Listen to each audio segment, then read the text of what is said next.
एक घने जंगल में एक भील कन्या का जन्म हुआ। नाम था शबरी। वह बचपन से ही कोमल हृदय और करुणा से भरी हुई थी। जब उसका विवाह तय हुआ तो उसने देखा कि विवाह के उत्सव में निर्दोष पशुओं की बलि दी जा रही है। यह देखकर उसका हृदय काँप उठा। उसने सोचा, यदि मेरे विवाह के लिए किसी प्राणी को मरना पड़े तो मैं ऐसा विवाह कभी नहीं करूंगी। और वह सब कुछ छोड़कर जंगल की ओर निकल पड़ी, भगवान की खोज में। भटकते भटकते शबरी एक तपस्वी के आश्रम पहुंची। वह थे मतंग ऋषि। विनम्रता से उन्होंने उनकी शरण ली और सेवा में लग गई। हर सुबह वह आश्रम की सफाई करती, पशु पक्षियों को दाना खिलाती, ऋषियों के लिए जल लाती। उनकी हर सांस में भक्ति बस गई थी। मतंग ऋषि उनकी निष्ठा देखकर प्रसन्न हुए।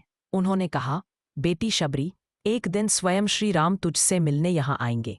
यह सुनकर शबरी ने प्रण किया, मैं अपने प्रभु की प्रतीक्षा जीवन भर करूंगी। समय बीतता गया। ऋषि देह त्याग कर चले गए, पर शबरी का विश्वास अडिग रहा। हर दिन वह आश्रम को सजाती, दीपक जलाती, फूल बटोरती और सोचती, शायद आज मेरे राम आएंगे।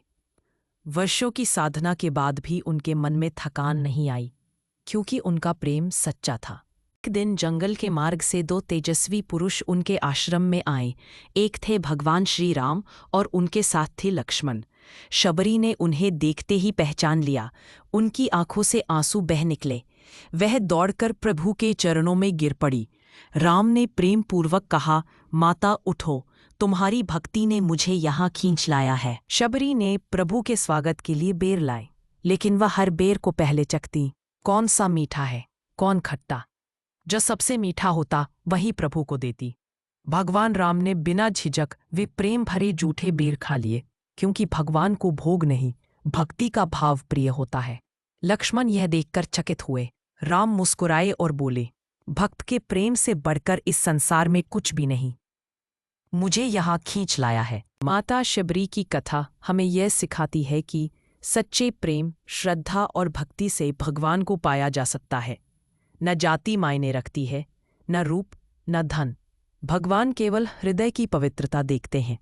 अगर यह कथा आपको प्रेरणा दे तो याद रखिए, प्रेम और भक्ति ही भगवान तक जाने का सच्चा मार्ग है। जय श्री राम।